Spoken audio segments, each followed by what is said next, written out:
This journey of life is something else. Y'all, hey, welcome to Lovely J Podcast. This is Coco Bowden. I know my voice is still deep for some reason. I don't know what it is. Maybe I'm maturing or maybe it's just some allergies. I think it's allergies. I am working on something today and I needed closure to something because I've always wondered about this. I got closure to it now and it makes all the sense in the world, this closure that I got. Okay, so y'all have heard me talk about the suffering ring on here like for years. I've been talking about that junk for years, right? My ex Rollo gave me that suffering ring when he got his proof for his disability money. He took me to a pawn shop and he said, pick out whatever you want. I picked out this most beautiful ring. It was so beautiful. And I was so happy to get it. I didn't know what to do. I mean, all kinds of thoughts were going through my mind too, because I was like, is he going to steal it back from me? Do he really want me to have it? You know, because at this time, I'm not really trusting him because, you know, anybody with addiction, they got habits and they got sticky fingers, especially when they want to, you know, go get something to smoke or, you know, whatever it is that they do. Now, this ring, it was so beautiful, though. It was a pear shape with diamonds in it. And I've always tried to buy that same kind of ring because I just like that style. Ever since I was a little girl, I just like that style. And so when he passed away, you know, I was told that he suffered bad the last 8 years of his life. But he suffered bad the entire time. I mean, but you know, it do progress and get worse. That he suffered. And to let your imagination run is to think, did that ring backfire on him? The ring he gave me that was supposed to make me suffer, did it backfire on him? And I've always wondered that. But now I asked Google something today, and it makes sense what Google said. Because when I look back on it, he was already suffering before I met him. I mean, he was just coming out of prison. I didn't even realize that. Didn't even know that until like probably a year after meeting him. Somebody said, well, you know, he was just coming out of prison. I was like, no, I didn't know that. Well, we was already invested.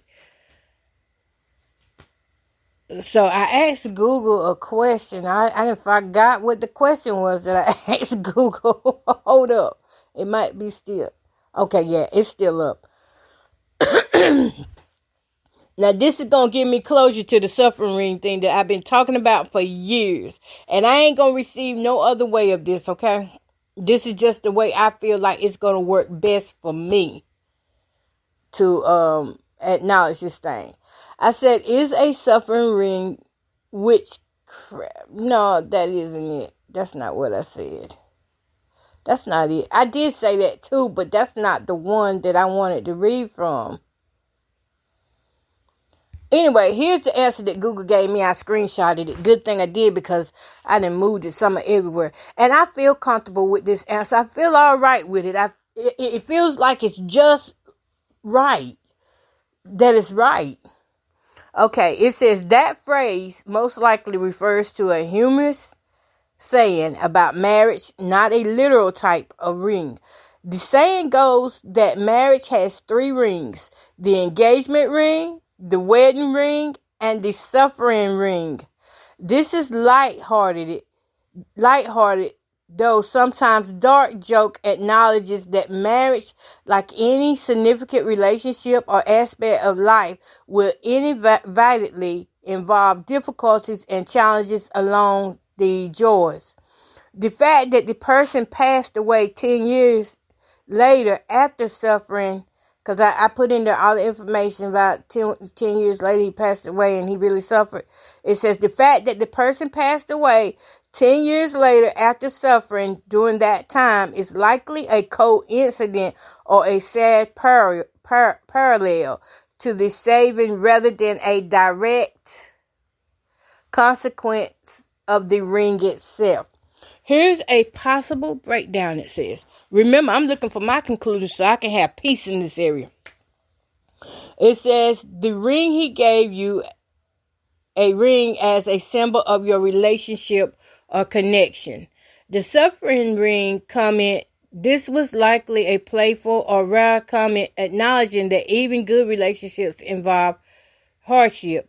His suffering and passing, this is a tragic and unfortunate turn of events, but it's important to remember that his suffering during those 10 years and his eventual passing were likely due to health issues or other factors, not the ring itself.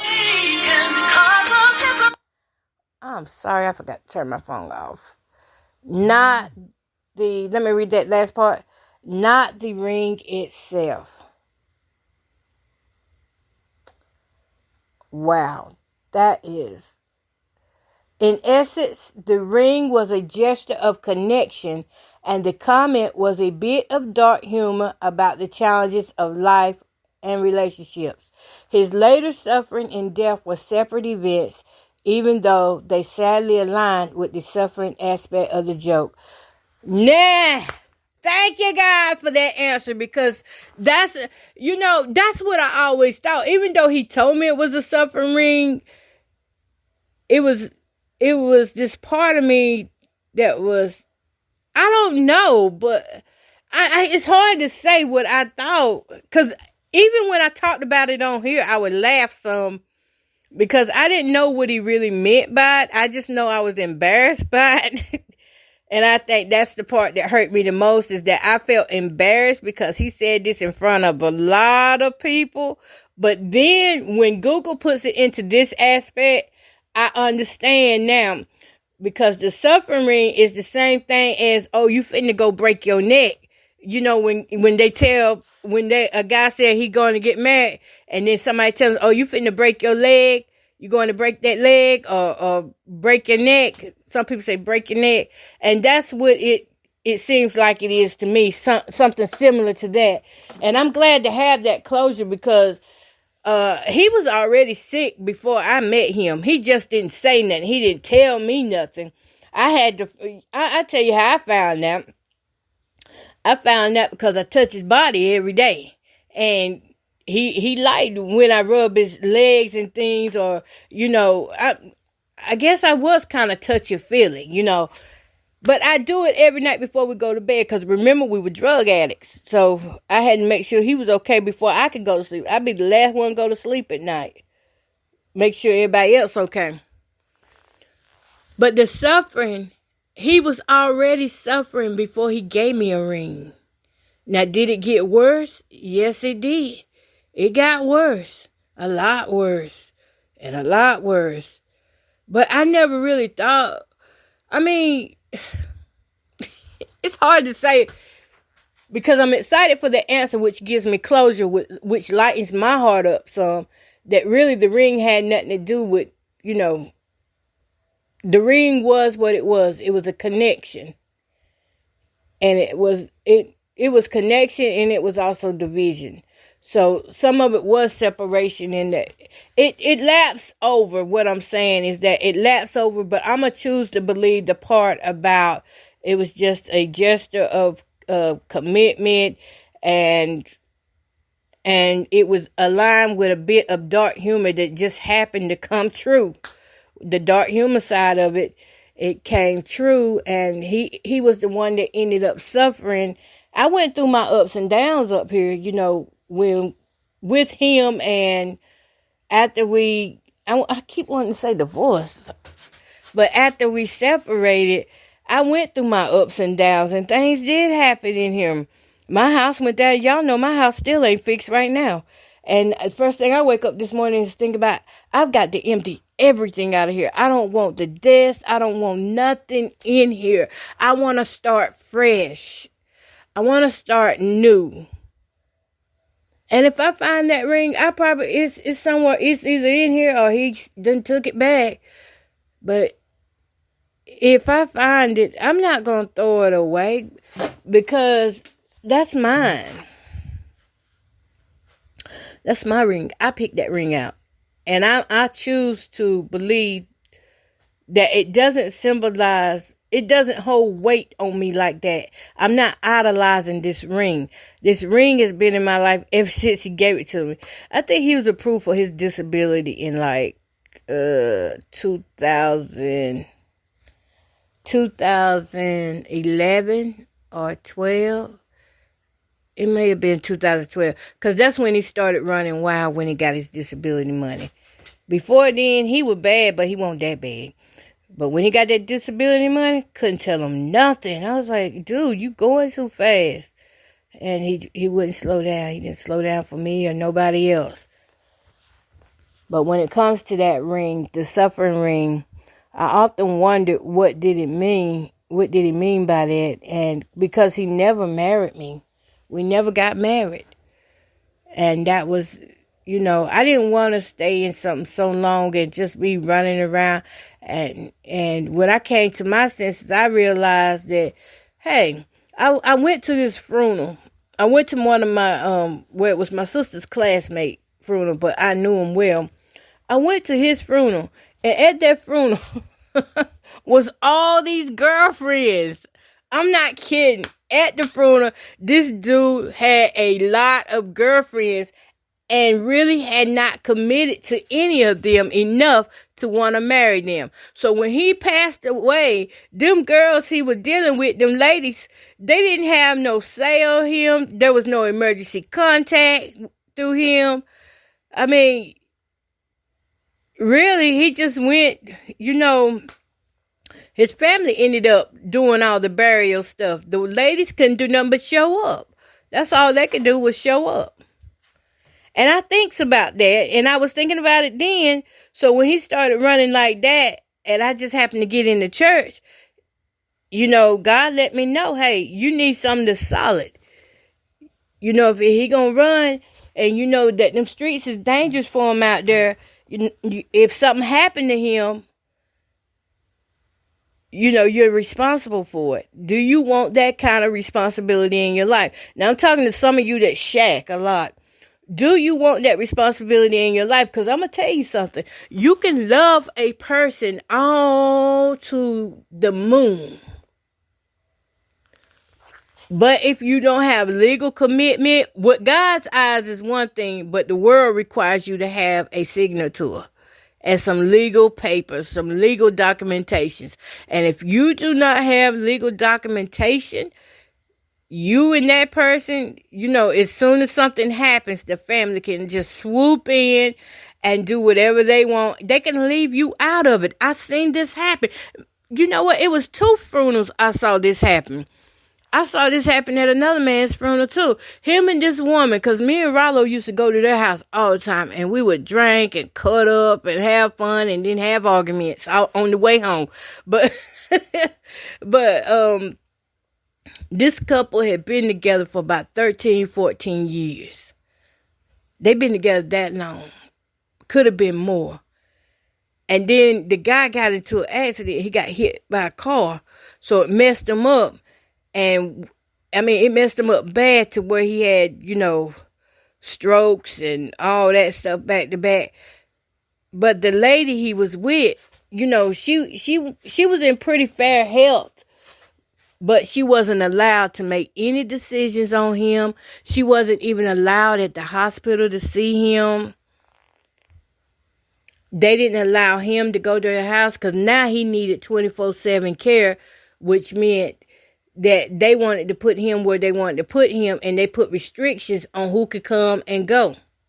So now this woman been with this man all them years, and in his time of grief, when he needed her the most, she couldn't even get to him. When he needed her the most, she couldn't get to him. And that was, I watched that thing unfold, and I had always told Rollo, I don't want to be like that. I don't want to be like that. If something happened to either one of us, you know what I like, and I know what you like, and we can't make decisions for each other. I wasn't bold enough to tell him that till 2013, but I did once I got saved. Rededicated my life to God. I did. In other words, if you're going to be with somebody in your life, Don't just be sitting there waiting around thinking that life don't happen. Because life can snap just like that. One day you're here doing fine. The next day something's gone wrong. And if you don't have your stuff in order, it's your own fault. Because I'm telling you right now, get your life in order. Put it on paper what you want done. How you want it done. Who you want to give your stuff to. Put it on paper. When it comes down to these shacking relationships. And I ain't saying that, I shacked for 17 years, so I'm not saying this is bad on anybody or anything like that. I'm just trying to spare you the grief part of not having the ability to plan if something happens to either one of you. You won't have a right to plan. It goes back to the family. And then when you get there and things aren't done the way you like, well, it's because you didn't take care of your business ahead of time. Because we don't know what tomorrow holds. So you have to take care of your business in your good days, in your good health. And stop shying away from questions like that and conversations like that. You're going to need to know who your emergency contact is. You're going to need to know who going to get your body and things like that. How you want to be buried. You need to put that down. If you have a special request for somebody to do the things for you, you need to put it in writing so that it's activated in your death. Now, for me, I'll say it on here. I already told my granddaughters and my daughter that if something happens to me, you ain't got to spend a bunch of money. You don't. Because after watching what happened to my dad in his grave, I just, don't. You can make little memorial markers and things anywhere. I don't want to put my children through what I went through with my dad's grave. That was that really destroyed a lot of me, and it changed me up a lot. So just make sure that you're the only one, and that you get it right while you're in your good days. Don't wait until something tragic happens to want to start scrambling and putting things together. And meanwhile, while I'm talking, I need to go ahead and be fixing me something to eat because I got an appetite. And that's a good thing, right? I think I want some onions today. I sure do. So yeah, Rollo died, and I didn't try to get no say in nothing. I was fine with that. I think it went the way it was supposed to go, because if you don't have your stuff in order, then that's what happens. He didn't have nothing in order. He didn't have nothing in writing. And I wasn't his wife. You hear what I'm saying, people? I wasn't his wife. No matter how long you with that person, except for in some states do recognize, that type of marriage, common law marriage. But some don't. I wasn't with him. I was with him all them years, but we never had anything in writing. And I'm just trying to help the next person who thinks they can just get along with shacking or not even thinking about the consequences of your actions. That's what marriage is for, so that you can... Marriage is when you start growing up to it. When you know that's the person you want to take care of you. If you can't do for yourself, you know that person gonna make good decisions for you. Don't marry somebody you don't think gonna make good decisions for you. Because I guarantee you, once you get married, your husband or your wife is in charge of everything that got to do with you. The only way they ain't is if they is not. I'm trying to speak better, y'all. The only way they are not is if...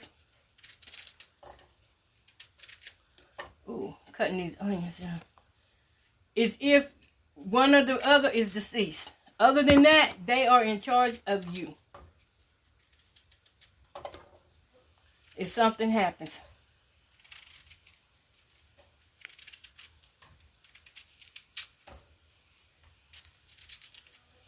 And that's just how it goes. And you can't get mad about it because you know that if you're shacking, you don't have any rights unless you have special rights with an attorney.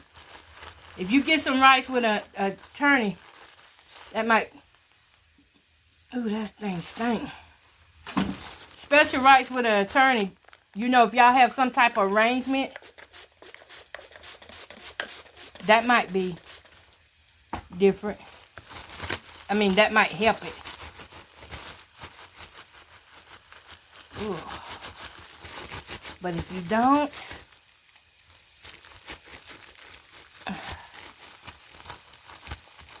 y'all, I'm in the midst of doing something. I'm sorry. So my next relationship, if the Lord see fit for me to have one, my next relationship will be in a position where I will let the person, you know, I talk to him first, and then as we get closer and I feel like it's going serious, then I would let them know that we need to make some decisions or choices if they don't already know to do that. Some men won't do that unless you tell them to, or you present it before them. And that's okay if you got to be the one to initiate it, because my mama, she initiated my daddy, and they were married for 67 years. She said, if you're not going to marry me, ain't no need in talking to me. And that's the point where I feel like I'm at too. If you ain't got marriage on your mind, or I start to use his words, some type of business, because he used to tell me all the time, put some business on your mind, girl. Put some business. But if you don't have marriage in your forecast, I don't want to talk to you. I'm not going to spend 2 years getting to know you. If you don't know you want me for sure in your life within the first year or the first 6 months, I'm not going to give you 2 years of my time.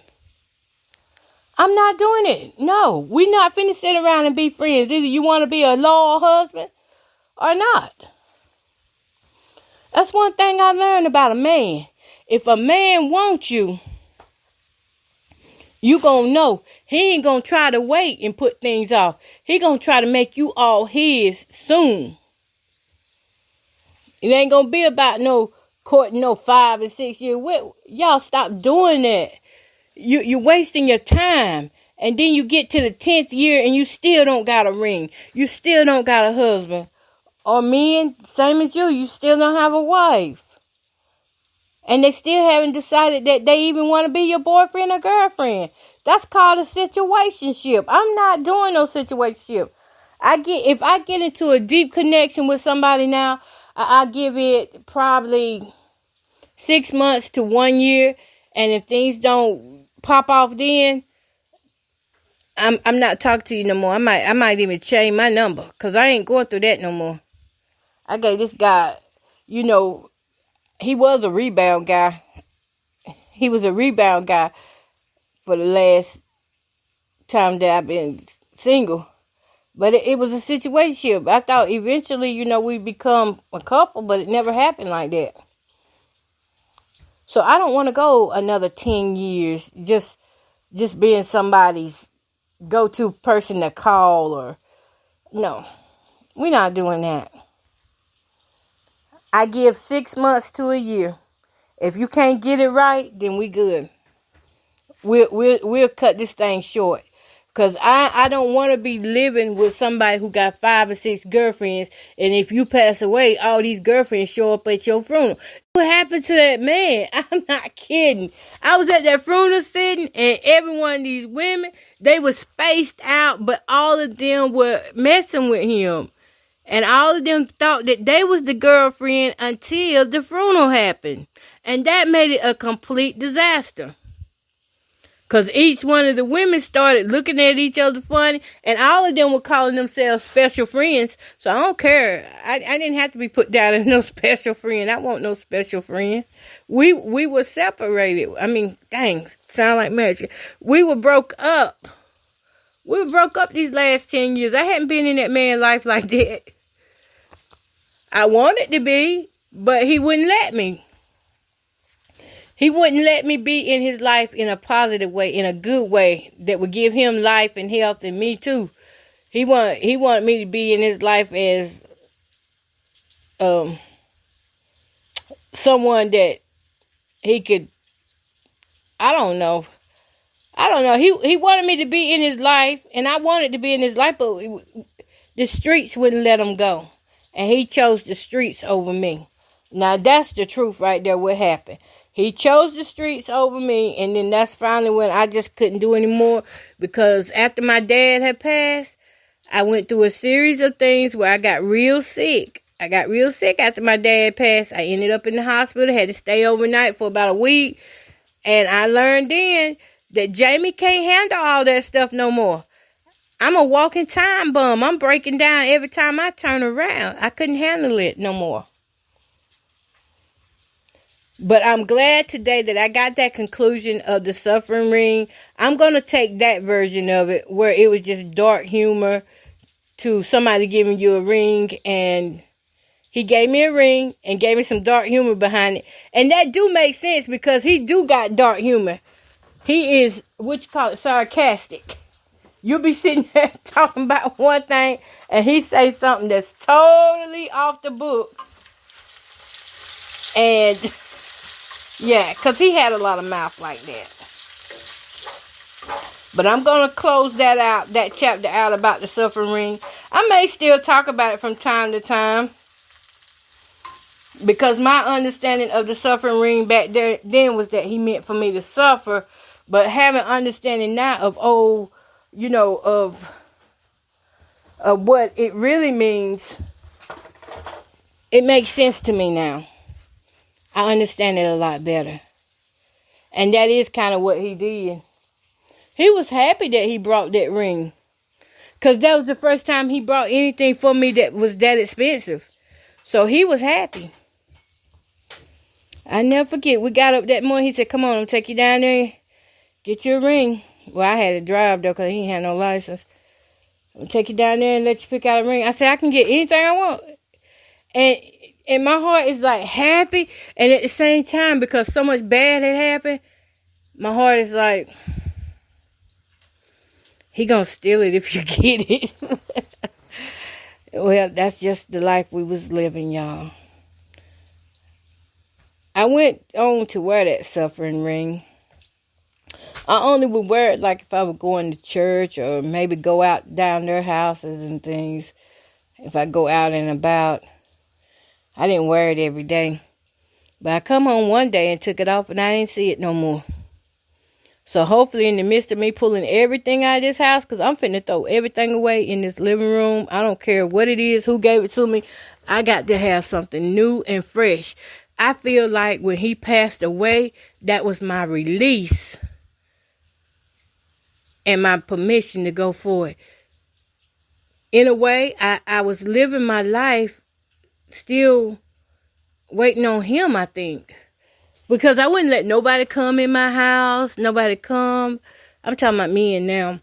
I would meet guys on, or talk to guys that I knew. But when they wanted to come around, I was like, no.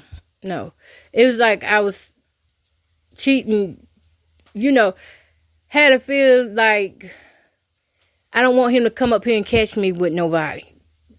So it wasn't cheating because we were broke up. But I still had that connection there. I don't want him to come up here and catch me with nobody, or nobody in the yard. And that's, that's how it was. That's how it was now. But now I'm free to have anybody here that I want. And I don't want them walking into what was. Now I have to prepare myself for the greatest times, my greatest years. Y'all know as we get older, the years get good to us. So I'm preparing myself for my greater years now. And the onions smell so good. Oh my goodness. All you need is butter and some seasoning. I'm not adding no seasoning to mine. I might later. I don't know. That's it, y'all. That's all you got to do is be for real. Date with purpose of getting married so that you can have what you need for times like this. If I had been his wife, would I have done things differently? I would have done things a little differently considering, what type of insurance or whatever was available. I would have done a few things different, but not really much from it at all. I would just added a little more things. That's how it is. You got to be a wife or either a husband if you want to have authority to do what you want to do once your loved one passes. You need something in writing. Shacking is fine if that's what you choose, but it don't glorify God, and it certainly do not give you permission to help see about that person. Do you know without some type of paperwork, you can't even go in there and, if they need a life-changing surgery and they go out, you can't even give permission for that. They got to call a family member, whoever the closest family member is. I know this because I had a cousin who had a heart attack, and whoever he was with, they couldn't sign for him to have the surgery. They couldn't even do emergency surgery until they got in touch with one of the family members. They tried the closest family members, and then they tried the ones that he was living around, and what just happened to be me. And I had to sign for him to get a surgery over the phone. But I was related to him, and that's the only reason why that was like that. And he had my name down in his things. So that's why that was like that. You need to get your paperwork right. I don't know who I'm talking to, but I'm telling you from my experience, I would have loved to have took part in helping with things, but I didn't have no say so, and that's why I'm not, I'm not bitter or anything about it, because I know the legal stance on it. I know it. It don't matter how long you've been friends, the years you spend together. It don't matter if you wiped his butt or she wiped yours. All that doesn't matter when it comes down to legal terms. That written paper and contract says it all. Get yourself together. If you don't have something in writing about who needs to do what, get it together or either walk away. Because I promise you, if you try to stay in a situation where the man does not trust you enough to have you on his paperwork, you need to walk away. That's being a red flag there. Now, he did have me on his paperwork. I was all over his paperwork until we broke up. Then it was changed over. I think his sister took over then. But he did have me on there. Which was a good thing. Which really, that was a step forward for him, because, trying to get through him, that... I don't know what woman did something to him or what he did to some woman, but he didn't have no trust like that. I mean, he would trust me with his life. He would trust me to make the right decisions for him. But keep in mind, we broke up, so all that went. And that's it, y'all. That is it. That's all I can tell you, is that I am satisfied on today that I found a solution to the suffering ring thing. So I'm going to take it as being dark humor, because actually when I got up out of it, I did not suffer like that. I went on to have a good time. I was enjoying my life until... I still enjoy my life though. But my life was going good. I didn't have no regrets or anything. I was doing what I needed to do until 2022 when that gang stalking stuff started. Other than that, I was having a great time out there, going to different churches, learning different songs, and even learn how to play the bass guitar the right way. I mean, I've spent these last 10 years building me up and still doing my radio work, my podcasts. I didn't stop doing anything. Of course, I buried myself in work further once we went our own separate ways, I keep wanting to say separated. Once we did that, I did start working heavier and harder because I had goals in mind. I became a workaholic. I'm still kind of a workaholic. I need to slow down. Well, y'all, I got to go get this house cleaned up. This house, it's got too much stuff running around. I can't tell what's what now. My work has then got mixed up because for 5 days I didn't really do anything in here. So now my work is mixed up between what needs to be done and what's already been done. Cause y'all know how it is. We can't focus when we're grieving like that. But I got my focus now, and I thank God that it's going sooner than later. That it's not just lingering around, and that He gave me the mind to get up and start working on myself, not just laying there in it. Because I know there's nothing I can do. There's no depression enough that will bring him back. There's no anxiety enough that will bring him back. There is nothing I can do to go back into the past and say, let's change it this way. You're going to die today. Let's make it right. There's nothing I can do. We forgave each other. Now it's my time to live. And this will be the first part of my life that I have lived without him. Because keep in mind, I tell you back and forth, even though we broke up, but it will be my first chapter in my life that he has not been in it at all. And I think it's going to be a great one. God don't make mistakes. And I keep having to tell myself that, because every once in a while I'll try to blame myself for something or be guilty about something, and I'll be like, no, we already forgave each other. You got to speak over your mind. When your mind starts trying to take you down that loophole, nope, we've already handled this. So when my mind start trying to take me down the loophole of this suffering ring, nope, we already came to the conclusion that was just dark humor. He gave you a ring because he had a connection with you. And that's how I'm going to leave it. Peace, love, and happiness. Y'all go on and have a good day. I know I am.